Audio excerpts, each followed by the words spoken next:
So today I wanted to go over how to keep your plants alive in the winter.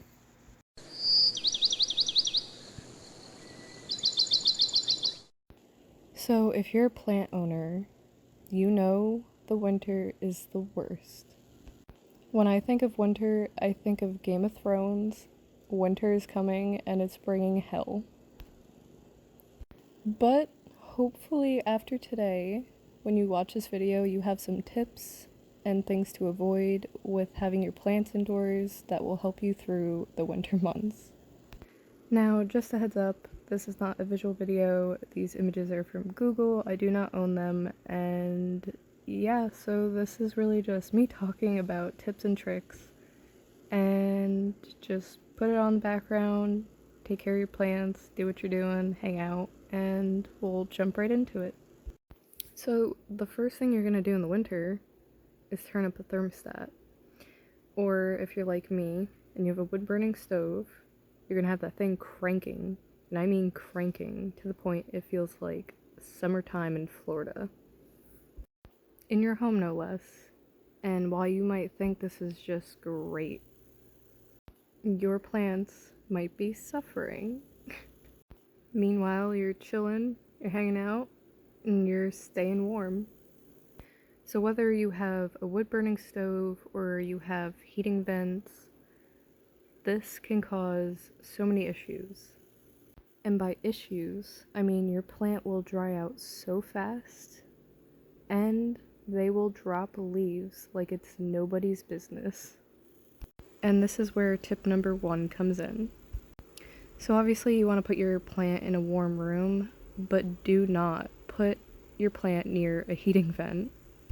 You can try and tell yourself watering it more will solve the problem, but it won't. It just won't. Tip number 3 is to avoid windows with any kind of drafts. They don't like it. Now, this is where tip 4 comes into play, because with excessive heat or drying out, you want to water your plant, but you want to avoid overwatering. Now, some people will overwater their plants without meaning to, but if you do, and you have heat in your house and you have moisture in your soil, you're going to end up with mold. The second thing that can happen from overwatering is also root rot, which is very hard to bring a plant back from. It's not impossible, but it's just something that's one less of a headache to deal with. Now, the other thing, which I am dealing with, is pests. You can get pests from just bringing your plant indoors from outside, or they can just be brought on from overwatering or some other case, but they are so annoying and hard to get rid of. So far, I lost 3 plants to mealybugs, and currently battling with my marble pothos plant, and it's just not a fun time. But so far, my marble pothos is doing well and responding well to the treatment that I've been doing. If you guys are interested, I can post a video on what I've been doing. So if you guys are interested, a video on that, just leave a comment down below and let me know, and I will create a video on how to get rid of the mealybugs specifically. And when you do go to water your plants, use lukewarm water. It will shock the plant if you use too cold, and obviously you're not going to use hot water. Now, the next thing I'm going to go over is humidity with your plants. This will help your plants immensely, especially of ones that need that humidity. So we're going to go over a few ways that you can achieve this. The first way you can achieve this is with a pebble tray, and this is only going to work if your house is pretty hot or it's near a heating vent. And this will only work because of the heat in that area. The water will evaporate, thus causing humidity for the plant. And when I say near heating vent, I don't mean directly near heating vent, just close by. Now, the next thing that I do pretty constant with my plants is I mist them, so it kind of creates their own humidity within that area. And obviously this is very easy. Just get a spray bottle, put some water in it, and spray your plants every once in a while. Don't go crazy with it though. Now, this next one I do with my plants because I really only have one window that gets a lot of sun throughout the day, but something you can do is group your plants together, and this way they kind of give off their own humidity between one another. So if you can, try and keep them in small groups, but also keep a close eye for pests, because when one has it, another will get it. And the last one for the humidity portion of this is you can invest in a humidifier. There's plenty out there. My suggestion would be to look at reviews and see what is best and what would work best for you and your environment. Now this next one is pretty straightforward and simple, but clean your plants. And by that I mean wipe down their leaves, the fronts, the backs. And there are 2 reasons why you should do this. The first one is pests, again, no surprise there. And by wiping down your leaves, this will prevent them from getting on your plants, and it will keep your plant clean. So obviously we want our plants to get enough light, but if your plant has dust or any kind of debris on the leaves that collect over time, then your plant can't photosynthesize, which means they can't get the sun to be able to grow and be healthy. So obviously cleaning the leaves will help your plant stay healthy in the long run. Now, if your plant is still struggling to survive this winter, you can also invest in some grow lights.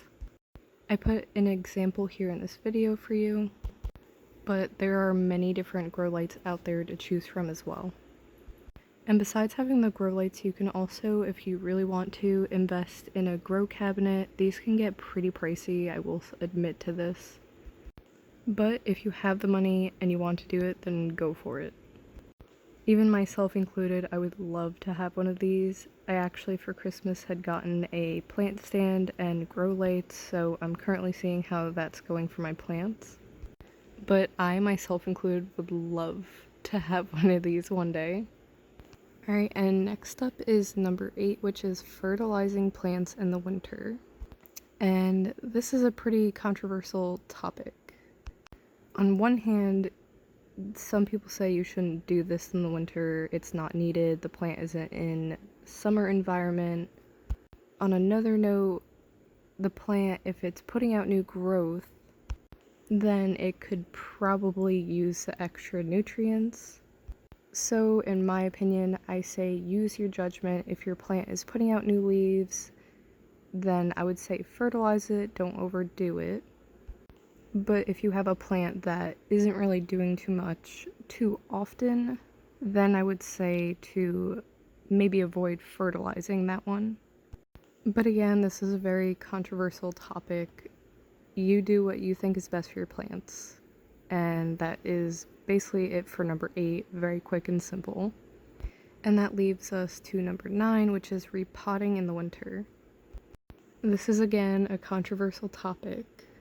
Many say it's really not good to repot your plants in the winter. I myself included, I choose not to.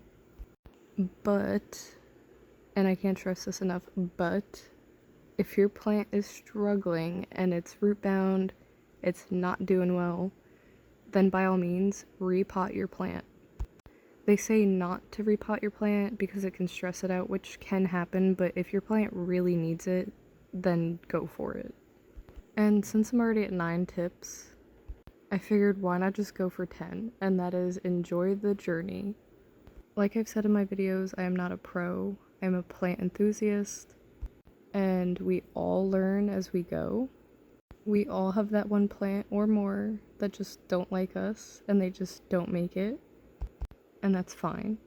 So the most important thing is just enjoy it, don't stress over it, and just have fun. So with that being said, this is the end of the video. If you liked it, make sure you hit the like button. If you want to leave a comment, leave one down below.